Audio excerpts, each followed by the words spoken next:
Assalamualaikum warahmatullahi wabarakatuh. Alhamdulillah wa syukurillah. Saya Andi Nur Rahman, host Marit TV YouTube channel, kembali mengudara. Hari ini Marit TV mendatangi tempat pemotongan hewan kurban dan penjualan juga hewan kurban. Di samping saya Al-Mukarram Al-Ustad Wahib, Wakil Ketua Lajisnu, yang alhamdulillah juga bekerja sama dengan mitra usaha koperasi Manbaulis Utama yang ada di wilayah Kayu Putih Tengah. Assalamualaikum Kak Wahib. Waalaikumsalam warahmatullahi. Gimana kabarnya Kak Wahib? Alhamdulillahirabbil alamin. Ya.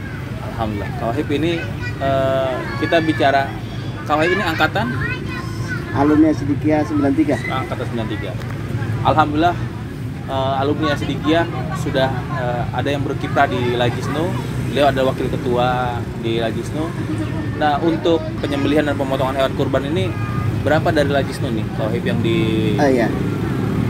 Target tahun ini kita seluruh Nusantara, program di Lajis namanya Nusantara Berkurban. Ini udah 1.400 di seluruh Indonesia dari Sabang sampai Merauke, dan juga 10 negara terdampak konflik dan perang. Ya, ini kalau ini yang di Jakarta memang kita selama ini dipotong di PBNU, kita pindahkan ke RPH, rumah pemotongan hewan. Dan ini bagian dari shelter kita, kerjasama dengan sahabat-sahabat alumni yang beraktivitas di koperasi Mamba Uriski. Nah, untuk hewan kurban yang dititipkan di sini atau dikerjasama di sini, dari siapa aja nih, Kak Wahib? Ya, ini ada dari Presiden Republik Indonesia, Alhamdulillah. Wakil Presiden, Kepala Staf Angkatan Darat, para menteri, ketua-ketua partai, DPIP, dan juga dari beberapa perusahaan seperti Telkom, Bintang 7, dan juga banyak yang lain. Artinya bahwa di tengah pandemi seperti ini, kepedulian juga tetap masih terjaga ya? Iya, jadi memang selain pandemi, ini kan berkaitan dengan pelaksanaan haji sebenarnya. Tahun ini memang kalau menurut di data kami itu meningkat. Kita hampir 4 kali lipat.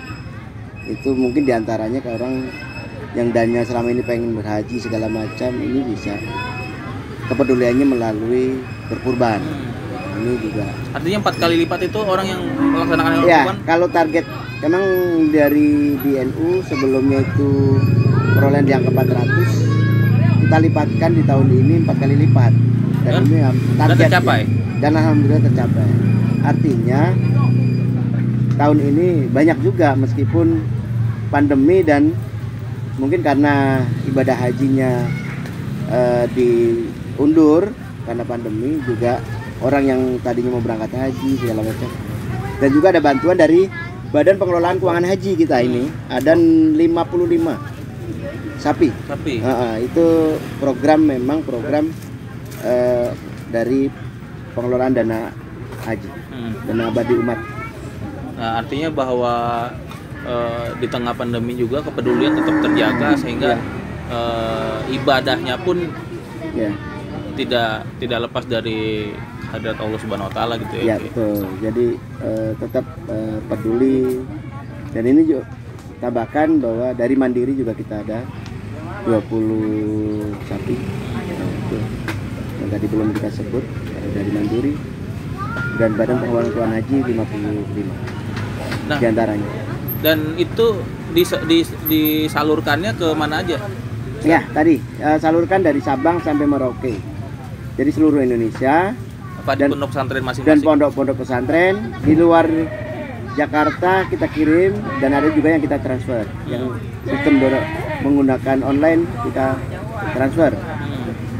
Untuk warga yang di sekitar Jakarta, kita melalui LPH kita pembagiannya langsung dengan pembagian daging. Dan kita juga sudah menggunakan zero plastik karena untuk pengelolaan lingkungan kita menggunakan bambu besek, ya, bambu dan juga di dalamnya itu daun, menggunakan daun. Nah, berarti apa namanya jumlah yang akan disalurkan kira-kira berapa pack tuh? Kalau di Jakarta kita target 5-6 ribu. 6.000 pack ya. Jadi di luar hewan yang kita kirim. Kan ada juga di pesantren-pesantren yang kita kirim bentuknya hewan untuk di pesantren itu sendiri. Karena masa pandemi ini sejatinya memang kita meninggalkan kerumunan-kerumunan.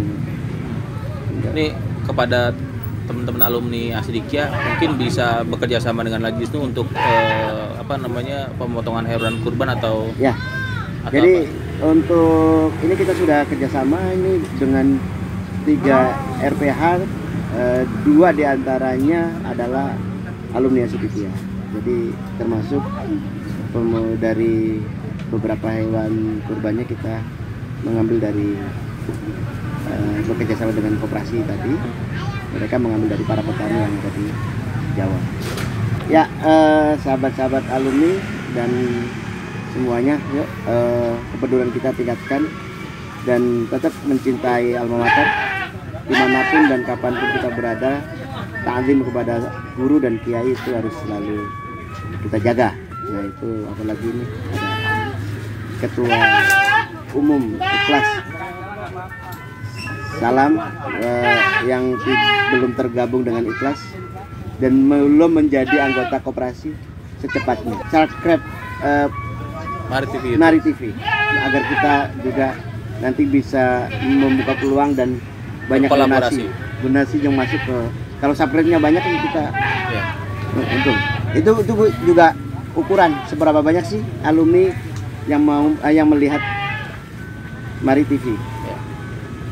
Terima kasih atas wawancara singkatnya kepada Ustadz Wahid kepada Mari TV YouTube channel. Kali ini Mari TV mewawancarai pihak dari Kementerian Kesehatan terkait dengan kesehatan hewan kurban, yakni Bapak Isro. Iya. Assalamualaikum Pak Isro. Waalaikumsalam warahmatullahi wabarakatuh. Gimana kabarnya Pak Isro? Alhamdulillah baik Pak. Alhamdulillah hadir di tengah lokasi shelter Lajisnu ya. Iya. Dalam kehadiran Bapak di sini, ini tujuannya apa nih Pak? Iya, sebelumnya saya perkenalkan sebentar Pak ya, saya sendiri ya. Nama saya Isro, Dr. Iwan Isro. Ya, ini dalam rangka mewakili Kementerian Pertanian Pak ya, untuk pemantauan hewan kurban secara umum ya, khususnya untuk pemantauan hewan kurban yang bantuan Presiden. Dalam hal ini tujuan kita memantau hewan kurban itu memastikan kesehatan dan keamanan sapi yang dikorbankan. Pertama mungkin yang kita lakukan adalah melakukan pemeriksaan antemortem Pak, atau sebelum dipotong. Jadi melihat gejala perilaku sapi, melihat kebersihan bulunya, melihat kesehatannya secara umum ya Pak ya. Apakah sapi sehat? Nah itu yang sebelum dipotong. Nah nanti setelah dipotong kita juga melakukan pemeriksaan namanya pemeriksaan postmortem atau pemeriksaan setelah dipotong, yaitu setelah dipotong kita periksa apakah di organnya bebas.